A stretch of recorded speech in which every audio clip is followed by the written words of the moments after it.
Hi, my name is Dory Cody, and I'm a shamanic practitioner. And this video is about soul retrieval and the process of soul retrieval. I've asked one of my students, whose name is Jean, to be here with me today to ask several questions about soul retrieval in the hope that by her asking these questions, I will at the same time be answering many questions that you might have about soul retrieval. So at the outset, I want to say that what's important for you to know is that soul retrieval is a shamanic ceremony. It's one that has been being performed for thousands of years by ancient people and has been lost in the last few hundred years and has come back to us as a gift from people who have studied with indigenous people and brought the practice of soul retrieval back here into North America. And so it's really important for you to remember that you should always seek the guidance of someone who is a trained shamanic practitioner if you're going to pursue having a soul retrieval ceremony.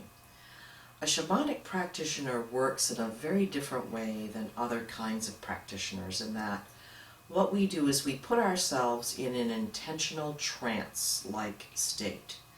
And we do that by listening to trance-inducing sounds such as drums and or rattles. And so it's not me and my ego or any part of my consciousness that is seeking these pieces of your spirit or soul to bring back to you.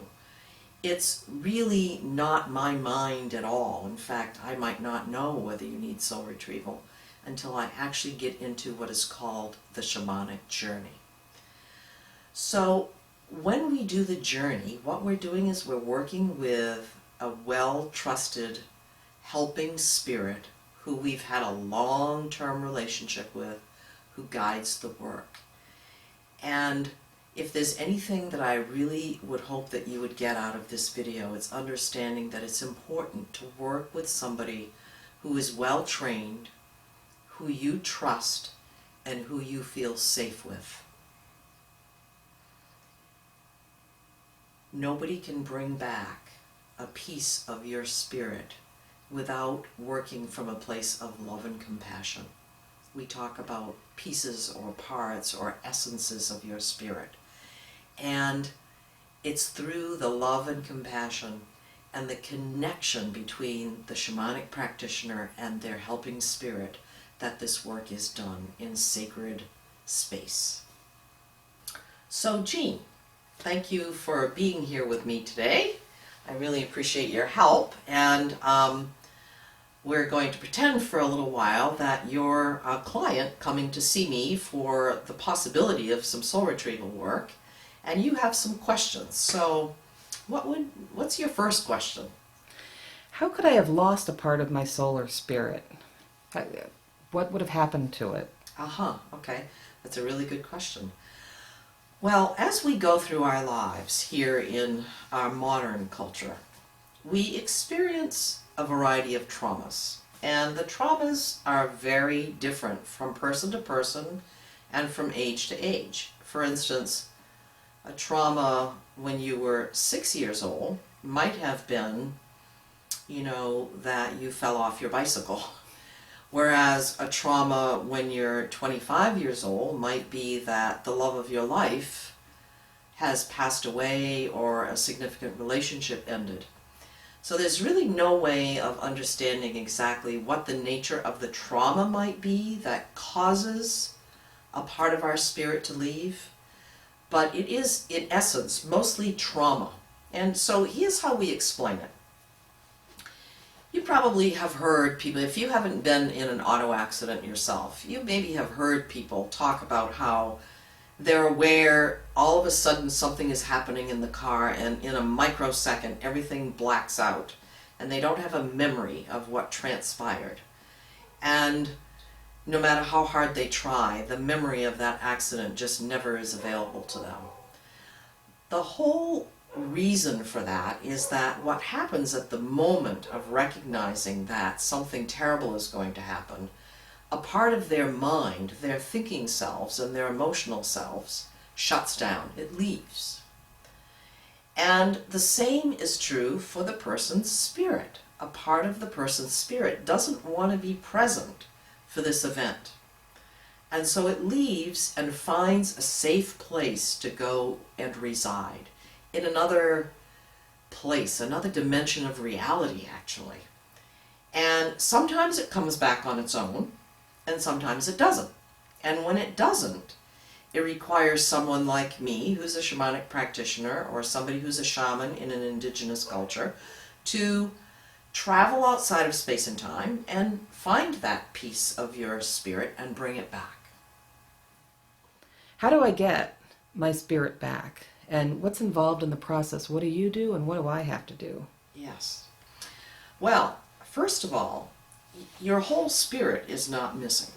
Because if your whole spirit was gone, well, then you would no longer be alive. It's really through the dying process that our spirit, our entire spirit, leaves our body and goes to reside in another dimension of reality. But what can happen, as I said earlier, with trauma is that pieces of our spirit, what we like to call essences, an aspect of your spirit that has a quality or a gift that leaves and is in its being gone, leaves you in a state of not being whole, of being somewhat fragmented. You might not even recognize that you're fragmented because you've been missing pieces for so long that you've become accustomed to not having your wholeness. So what happens is, if you were to think of your spirit as something that is very amorphous, a kind of a cloudy substance, you can imagine, like watching a cloud in the sky, that little pieces might go off in another direction.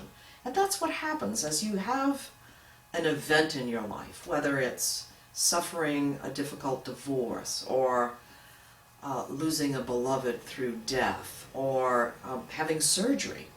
Because even though you're anesthetized during surgery, your spirit is present for that surgical procedure and may be traumatized by it. So whether no matter what the event is that transpires, a piece of your spirit may go off to reside in another dimension of reality. And it's that piece or essence that we're seeking in the process of soul retrieval. We're seeking to return that to you so that you can be more in a place of wholeness. How it's done? Well, I'd make you very comfortable. You don't have to do anything. I'm going to have you lie down on my massage table. We'll cover you with some nice blankets. We'll probably give you some kind of an idea of some visualization that you can work with that will help keep your heart open, because it is important for you to have an open heart and to be willing to receive back, in fact, welcome back these pieces of you that have been missing for a long time. When you're working with me, what if you find that I have multiple, 25 soul pieces missing? Right. How many can you bring them all back? No. It would be unconscionable for a practitioner to bring that many soul essences back in any one session. The reason is very simply this. Each aspect of your spirit, each essence, so to speak, is energy. It has a quality and depth and a life force. If I were to bring back as many as 25 pieces of your spirit all at once, it would be like turning on 4 jet engines all at once, and it would be completely overwhelming and, in essence, not really helpful. So, as a rule of thumb, in this era, those of us who've been trained as practitioners of soul retrieval, we don't bring back more than 3 soul essences in any one session typically. And the reason is, if we go back in time to when the shamans did soul retrieval thousands of years ago, or even hundreds of years ago, the shaman did the soul retrieval at the time of the traumatic event. So let's say, for instance, you were in Africa and you were a hunter and you went out on the hunt and you were attacked by some animal and your arm was severed or seriously torn apart. You made your way back to the village. The shaman would have done a lot of things. First of all, he or she would have pulled the community together. There would have been fire ceremony. There would have been a lot of drumming and dancing and energizing the spirits to be with you, to help you in your healing process. He or she would have also been ministering to you with whatever herbs or other things they had available to them at that time. And most importantly, the shaman would have been doing what they called lassoing. That part of your spirit, or pieces of your spirit, that were in the process of escaping as a result of this trauma. So in the moment of this trauma, or shortly thereafter, those pieces of your spirit came back.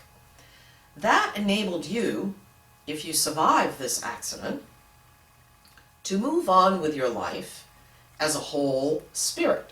Every piece of your spirit is with you now. In our culture, we have not been the beneficiaries of that kind of process due to the modernization of our lives and the Christianization of our culture. We left behind many of the ancient spiritual traditions that are of benefit to all of us.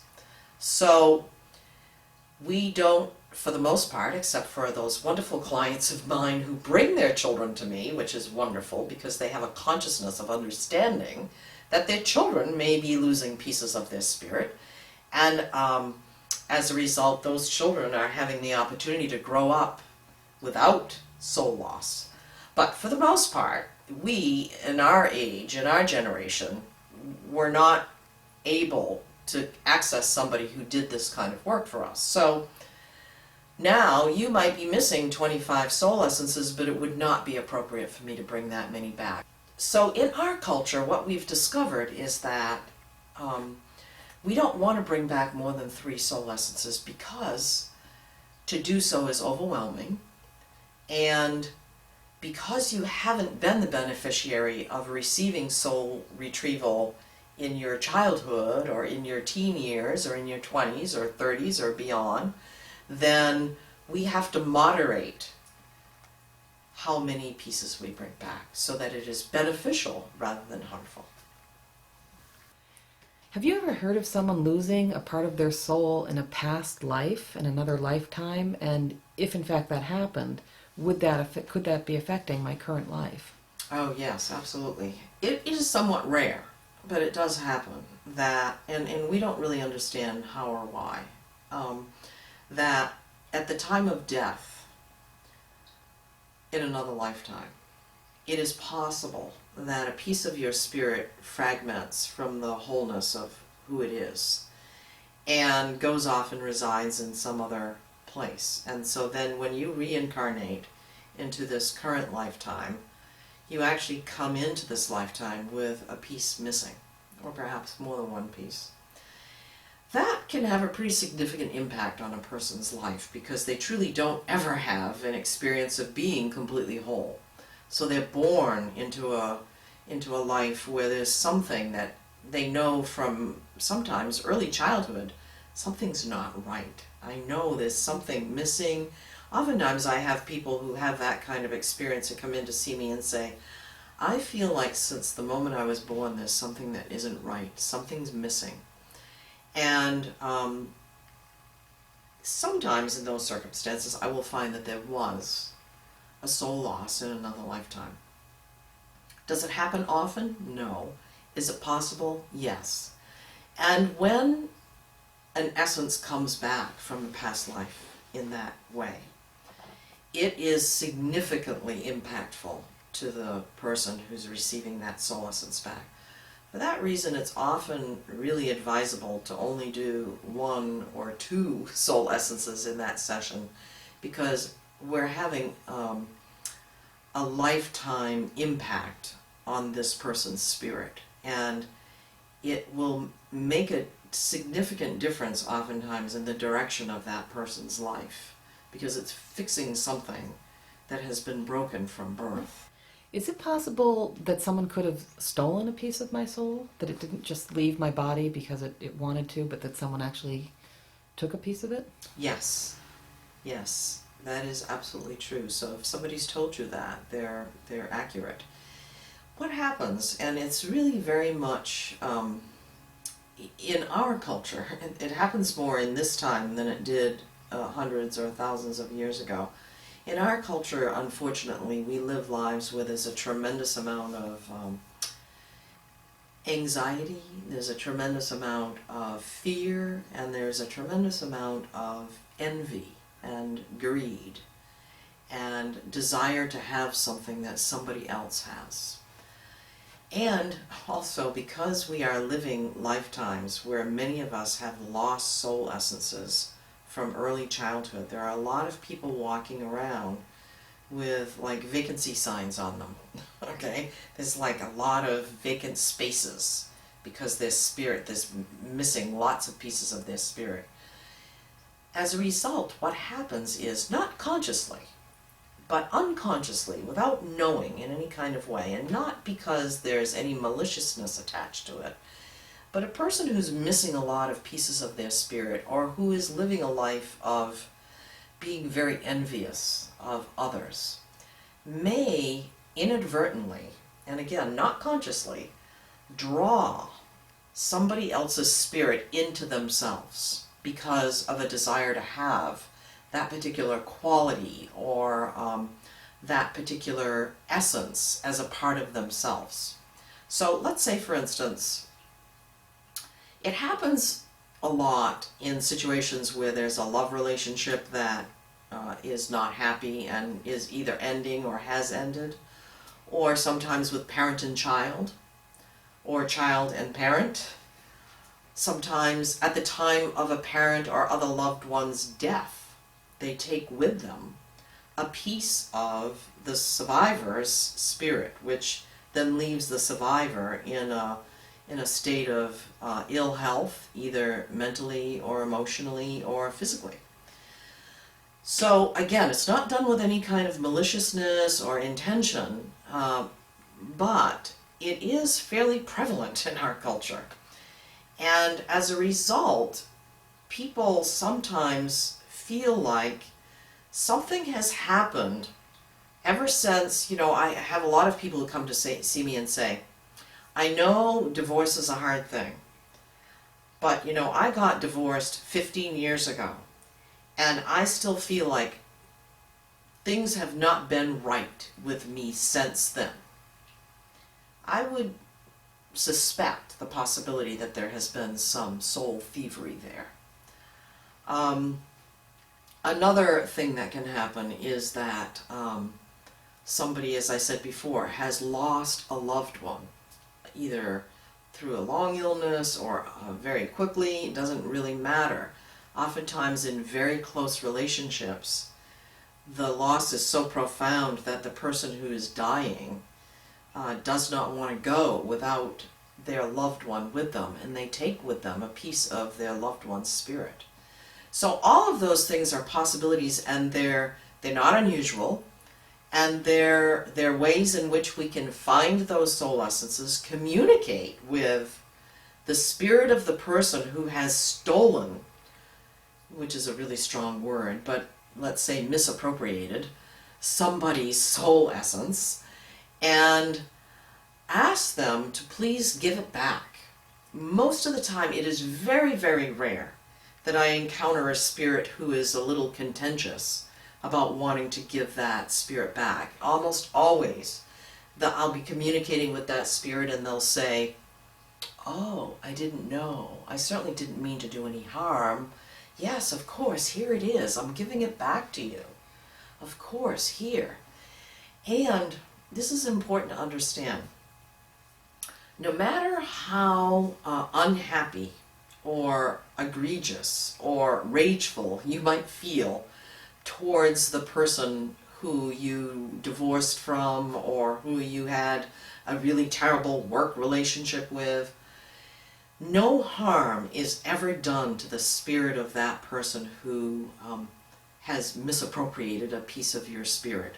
So all of that work is done with love and compassion and with intention of helping that spirit as well connect with their own spirit helpers so that they can be made whole without having to come back and retrieve that part of your spirit that I have just gotten from them.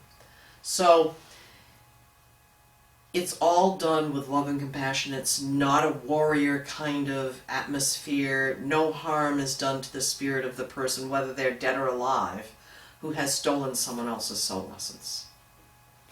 Once you've brought the soul essences back to me, will they leave again? Can they leave? Will I be coming back to you to have them retrieved repeatedly? No. Once those soul essences are back, if you follow through with some of the integration work that we're going to talk about a little later, then those soul essences are welcomed back in a cozy place where you're paying attention to them, and they're not going to leave again. Unless, for some reason, you have a similar trauma or event in your life that causes them to leave as a result of that trauma. But they won't leave again just because they're bored or they aren't properly anchored, as long as you do your part of the process, which, as I said, we will talk about again a little bit later. So you may have to come back again for another visit, but it won't be because those soul essences left again. It'll be because I brought back 3 soul essences, and you've done your work, you've fully integrated them, and now several months later, or even a couple of years later, you find, I think it's time for me to pursue some more soul retrieval because I'm feeling like there's more there. And so you come back and we do another soul retrieval, and it might be that I'm retrieving essences from your childhood that did not surface at the time that you came for the first visit. And again, it's important to understand that I don't prioritize in any kind of way what the soul essences are that come back to you. I'm not playing a role in this at all. I am completely merged with my trusted spirit helper, who I have a long-term relationship with and who I trust implicitly. And she is the one who leads the way. My intention when I do the work is, please guide me, please bring me to the soul essences of Jean that are ready to come back at this time, right now, today, in order to be helpful. So she knows that that's where she's going. She's going to go find whatever the priorities are. And they may not be what you expect. They may not be what I expect if I know anything about the traumas in your life. What's important is that she understands, she knows that whatever pieces are coming back to you are the pieces that are the most important for you right now at this point in your life in order to help move you forward with perhaps a place where you're blocked or stuck or, as many people describe, something that just isn't working right in their life. After the soul retrieval, will I feel better? Will I feel a difference? And if I've had some physical issues or some sadness in my life, will that go away? Well, it really depends on the soul essences that return. I can assure you that of the hundreds and hundreds of soul retrievals that I've done, I have never had anybody come back and say, nothing changed. There is always change. It isn't always, however, what we expect. And again, we have to understand that it's the spirits working with us to shift things in a direction that we might not cognitively recognize is the direction that we're really meant to be going in. So let's say, for instance, you have been very sad about the loss of a loved one from 10 years ago, and you have had a hard time getting over that. And I bring back the soul essence of joy, for instance. Let's just use that as an example. You may find that you are feeling joyful in ways that you haven't been able to access for a long time. But there's still an underlying sadness about the loss of that loved one from 10 years ago. So we didn't necessarily, quote, fix the sadness, because the sadness is actually a normal emotional response. But what we have done is we've given you an elixir of joy.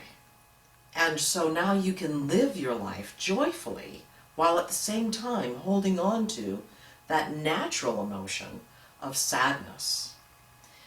So to answer the question in a broader way, yes, you will definitely feel better. You will feel different. I can't predict, though, what it's going to be. I never know when somebody comes to do a follow-up appointment with me what is likely to have shifted as a result of the soul retrieval. But I assure you things will shift. Physical things you asked about? Well, yes, again, sometimes people come and they say, I've had this chronic sore shoulder, I've been to the doctor, I've been to the acupuncturist, I've had massage, I've done this, I've done that. Nobody seems to know what's wrong, it doesn't get better. And without us even recognizing it, they come, we do soul retrieval work, and spontaneously the shoulder pain goes away. Even though it doesn't appear that there's any connection with the shoulder pain and something that was traumatic that happened in their lives that was addressed in the soul retrieval. So, again, yes, will the pain potentially go away? Possibly. Will it be directly related to the soul retrieval? We have no way of knowing. Once my soul pieces have been returned to me, what do I have to do? You had mentioned earlier that there's things I need to do to anchor them and keep them with me. Yes, that's a very good question, because that is truly probably the most important aspect of the soul retrieval ceremony. What I'm going to be doing is traveling outside of space and time, finding with my spirit guide those pieces of your spirit that are ready to come back in order to be helpful. I'm going to deliver those soul essences into your heart. I'm going to demonstrate that in a little while so that you have an idea of what it is we're going to be doing on the physical plane. After that, then that is what we call really the cure, okay? The healing happens after you leave here, and it's somewhat dependent upon how you work intentionally with these soul essences that have returned. So for instance, I like to use this as a metaphor. It's a welcoming home metaphor. Let's say, for instance, that you're home one day and somebody knocks at the door, and it's your son who you haven't seen for 2 years because he's been serving in the army someplace. And you open the door and you say, "Oh, hi, I'm glad you're home. I'm watching Oprah right now, so make yourself at home." And you don't pay any attention to him. Is he going to feel welcomed? Is he going to feel like he really wants to connect with you? Probably not. So, our soul essences are similar to that. We want to be engaged in the awe of it all, the gratitude that these pieces of yourself that have been lost for a long time, perhaps even from your childhood, have come home to you. So gratitude is an important aspect. The other piece is to actually do some exercises that involve paying attention to each one of the essences. And I like to say to my clients, I don't have a script for you. I can't say I want you to go home and do this, this, this, and this, because we all live our lives very individually. So if I were to say to you, for instance, I want you to go home today, and for the next 3 weeks, I want you to write in your journal every day what you're feeling about these soul essences and what, if anything, these soul essences feel like they're communicating to you. If I say that to you and you don't even own a journal, never mind you're somebody who writes in a journal every day, chances are you're not going to follow through with that. You're not going to commit to it, and it's going to be half done, if done at all. So it won't be effective. So what we're going to do after the soul retrieval ceremony itself, we're going to go back and we're going to sit down and we're going to chat with each other. I'm going to describe to you exactly what I've brought home. I brought back the essence of joy that left you when you were 5 years old, and what I was seeing was you on a tricycle, and you were going around in circles, and you seemed very sad, and there was an empty house, and I don't know what that means, but perhaps you will know what it means. Again, the important piece is the essence that's come home, not the reason it left. But sometimes I see something that's a metaphor for what happened to you that might have caused this soul essence to leave, and I'll relate it to you. When we're done with all that, and I have expressed to you what these essences are that have come home, then we need to talk about, well, now, how are these essences going to feel welcomed home by you, and how are you going to work with them? So I will talk with you about how you live your life on a daily basis. Perhaps you're someone who walks the dog by herself every morning and has some solitude in that way, in the peace and quiet of the early morning. Or perhaps you're somebody who is a hiker or a biker, or somebody who is artistically inclined and either makes jewelry or is a fine artist and works with oils or pastels. We're going to find a way that is personal to you, a practice that you can undertake that will help you pay attention to these soul essences and really work at listening to how they want to now be a part of your life. Understanding, and I want to be clear about this, these soul essences don't have personalities. It's not like you're a multiple personality disordered person and I'm bringing back other pieces of your personality. What I'm bringing back is pieces of your spirit that have an energy. They don't have form, but they have an energy. And it's that energy that you're connecting with. It's that energy that you're reintegrating into the wholeness of your energy field. And it will be there, but the degree to which it will be useful to you is not somewhat, but actually very dependent upon how much you pay attention. I like to use this as a metaphor, Jean. If you, somewhere in your lifetime, lost 3 fingers on your right hand, something happened, you had an accident, 3 fingers got cut off, and you've lived your whole life since then without those 3 fingers. You've managed to adapt your life accordingly, and you've learned even how to open a jar and open a door, and you've kind of just even forgotten about the fact that you don't have 3 fingers.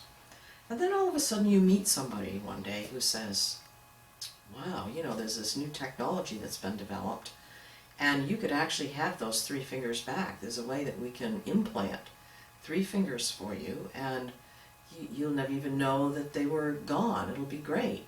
So you say, okay, wonderful, sign me up, I'm going, right? So you go and you have this procedure, and somebody sews these 3 fingers back on your hand. And now you have 2 choices of how you proceed from that point on. One is that you say, great, got 3 fingers back. La-di-da-di-da, I'm just going to go on with my day, and I'm not going to pay any attention to this. You don't do physical therapy. You don't look at the fingers. You don't have them massaged.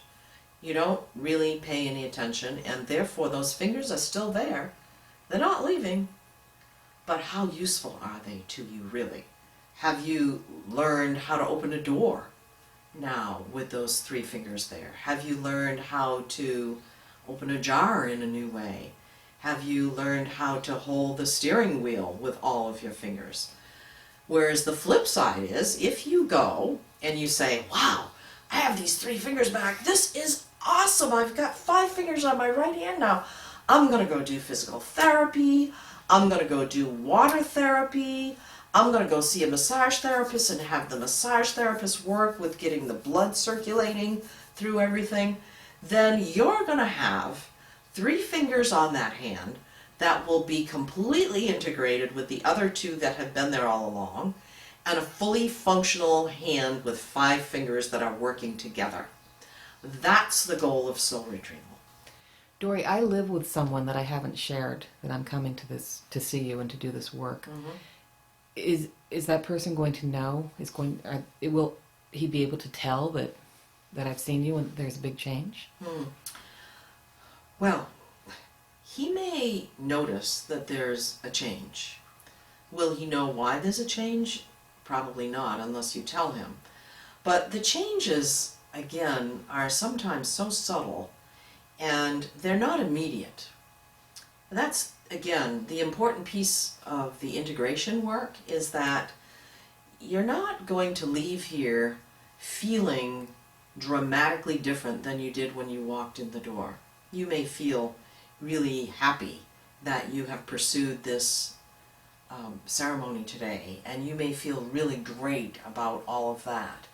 But until you've done the integration work and things have slowly begun to shift, you won't really appear that different to anybody. Now, over time, will you shift? Yes. Sometimes what happens is somebody comes, has soul retrieval, and their lives take a new course, and all of a sudden that relationship that they've been in isn't all that attractive anymore, because they're now functioning from a place of wholeness, and they're able to see, maybe this isn't really the right place I want to be. Or they do soul retrieval and their life's work doesn't seem to feel like it's the right thing anymore.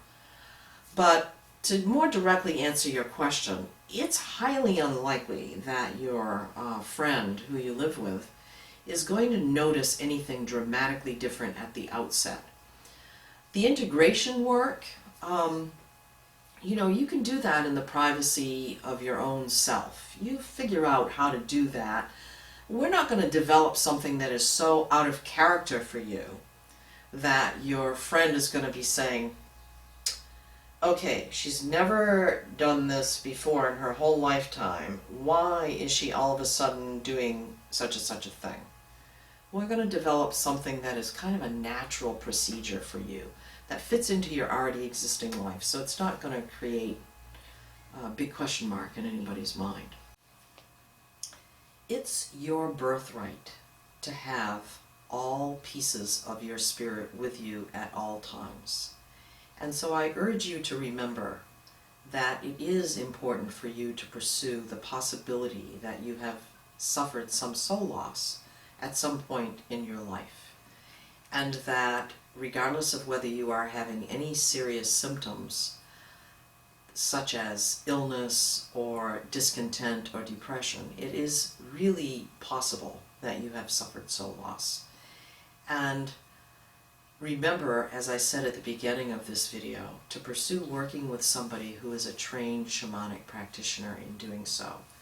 I am more than happy to refer you to a practitioner in your area, in this country or even in other countries. And so please feel free to contact me if you would like to pursue soul retrieval and you're living someplace else, and I will help you with finding someone who would be appropriate for you. Otherwise, it is also possible, if we can't find a practitioner in your area, that I could do long distance soul retrieval. I've done hundreds of long distance soul retrievals, and they are very successful. However, if you want to work with someone in person, that's understandable, and I'm happy to help you find that correct person, somebody who will be really a loving, compassionate, well-trained guide. If you have any questions, I want you to feel free to call me or email me or visit my website, which is also a way that you can contact me. My phone number is area code 207-841-1215. If you just have a few questions and we can have a brief conversation of 10 minutes or less, I don't charge for those phone calls. If we have to have a longer consult, obviously, I would have to charge you for my time. You could also email me at dory@dorycody.com, or, as I said earlier, check my website, earthlighthealing.com. And information about all of those ways to contact me is available at the beginning and the end of this video. I thank you for being here with me and listening attentively, and I look forward to our paths crossing at some point.